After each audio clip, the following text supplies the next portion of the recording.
performance. It's time to witness the dramatical skill of our students who had taken the role with the sincere dedication and harmony.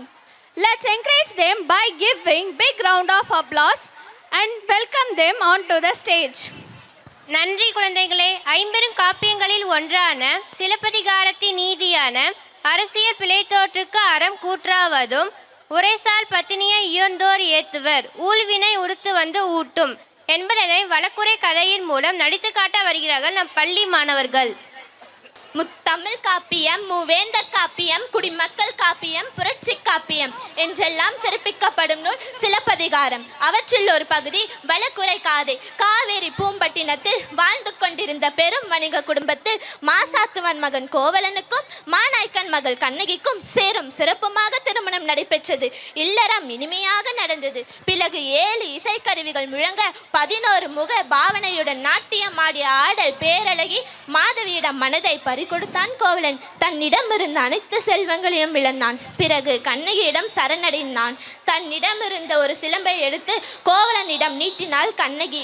Kovalan அதை பெற்றுக்கொண்டு விற்பதற்காக மதுரைக்கு சென்றான். அங்கே பொற்கொள்ளனால் நயவஞ்சகமாக கல்வன் என்று பழி சொல்லப்பட்டு கொலைகளப்பட்டான் கோவலன். அதை அறிந்த கண்ணகி தன் கணவன் கல்வன் அல்ல என நிரூபிக்க மன்னனிடம் முறையிட வருகிறாள். இதுவே நம் பள்ளி மாணவர்கள் சிலப்பதிகாரத்தில் வழக்குரை காதையாக நிகழ்த்து காட்ட இதோ வருகிறார்கள்.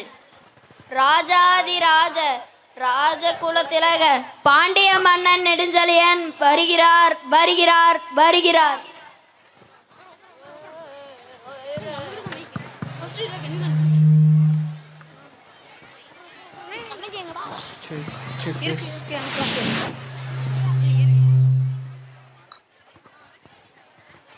ஸ்டார்ட் பண்றதா? காவலரே காவலரே, காவியகு நீரும் கையில் தனிச்சிலம்பும் ஆவி குடிப்போன வடிவம் கொண்டு ஒருத்தி வந்திருக்கிறாள் என்று உமது மன்னனிடம் சென்று உடனே கூறுவீர். சொல்ல மாட்டீர்களா? விலகுங்கள்.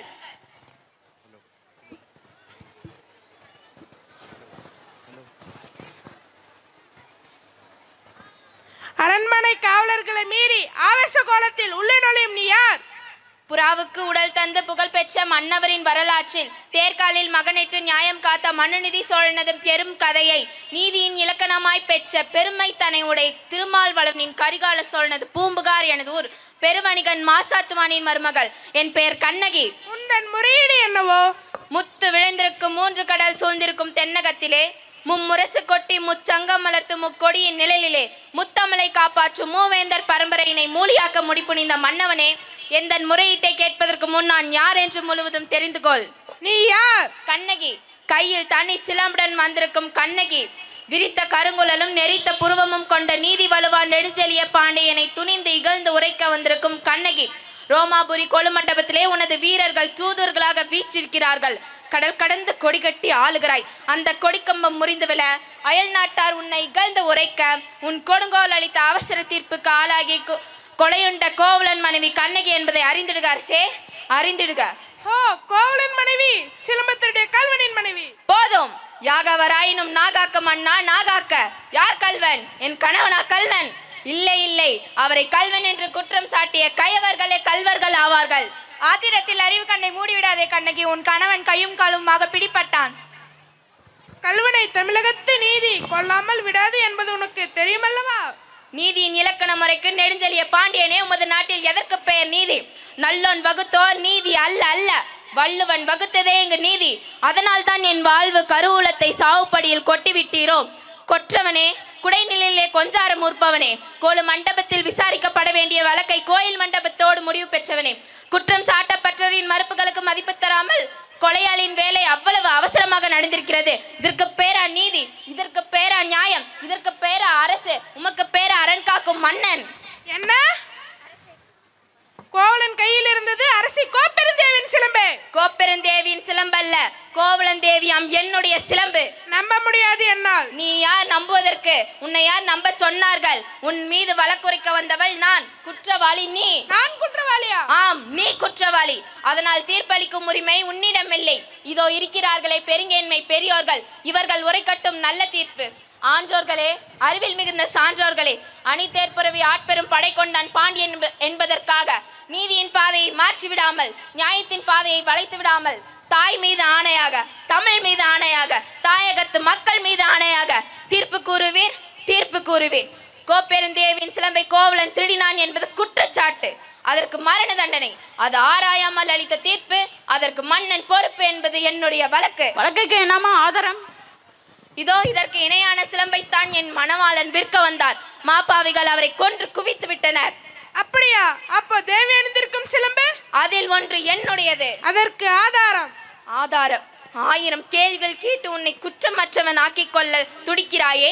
நீதிமன்றத்தில் தூய்மை அளிக்கும் பாண்டிய மன்னனே, இப்படி ஒரு கேள்வி நேருக்கு நேர் என் அத்தானை கேட்டிருந்தால் உமக்கு நீதி வலுவா நெடுஞ்செழிய பாண்டியன் என்ற பெயரும் நிலை பெற்றிருக்கும், என் அத்தானின் உயிரும் தங்கி இருக்குமே. தேவி அணிந்திருக்கும் சிலம்பில் ஒன்று உன்னுடையது என்பதை மெய்ப்பித்து காட்டுவாயா? மெய்ப்பித்து என்ன பயன்? இறந்து போன என் கணவனை எழுப்பி தருவீரோ? வெட்டுண்ட தலையை ஒட்டி தருவீரோ? முடியாது, உங்களால் முடியாது. ஆனால் ஒன்று, நீதி போனதால், நியாயம் அழிந்ததால் தொங்கிவிட்ட என் அத்தானின் தலையை போல் உங்கள் தலையும் தரையை நோக்கி தொங்க வைக்கிறேன், தரையை நோக்கி தொங்க வைக்கிறேன். மதுரை பாண்டியா, உமது சிலம்பில் உள்ளவை முத்துக்களா மாணிக்க பரல்களா? முத்துக்கள், அதுவும் கொற்கை முத்துக்கள். என் சிலம்பில் உள்ளவை மாணிக்க பரல்கள். பார்க்கலாம். தேவி இப்படி கொடு.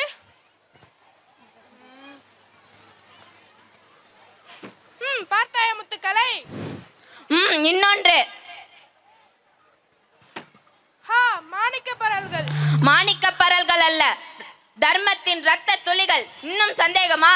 இதோ என் கையில் உள்ளவை மாணிக்க பரல்கள். ஐயோ, தமிழகம் சிரிக்கிறது பாண்டியா. நீ தலைகுனிந்து நிற்பதை பார்த்து தமிழ்நாட்டு மறைநூல் திருக்குறள் கேலி புரிகிறது பாண்டியா. நீதி வளர்ந்து செய்தி கேட்டு ஆணை சேனை 1000 வந்தாலும் தலைகுனியாமல் படை நடத்தும் உன் வீரம் எங்கே? உன் கம்பீரம் எங்கே? வெற்றி திருப்பார்வை எங்கே? எல்லாம் வீண் வீண். நீதி இழந்த உனக்கு செங்கோல் எதற்காக? தேவையில்லை. மணிமுடி எதற்காக? தேவையில்லை. வெண்கொற்ற குடை எதற்காக? தேவையில்லை.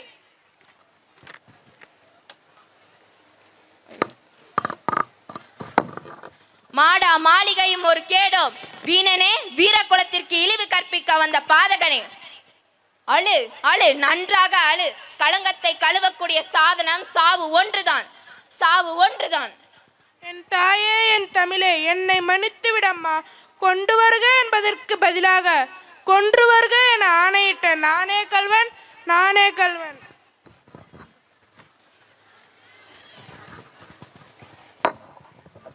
அரசே, அரசே, நீதி தவறியதால் வளைந்த செங்கோலை உங்கள் உயிரை கொடுத்து நிமிர்த்தி விட்டீர்களே அரசே, நிமிர்த்தி விட்டீர்களே.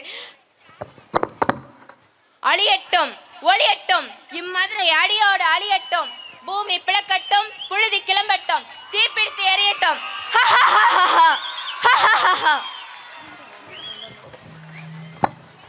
அரசியல் பிழைத்தோருக்கு அறம் கூற்றாவதும் இதுவே நம் பள்ளி மாணவர்கள் வழக்குரை கதையாக நிகழ்த்தின்றனர்.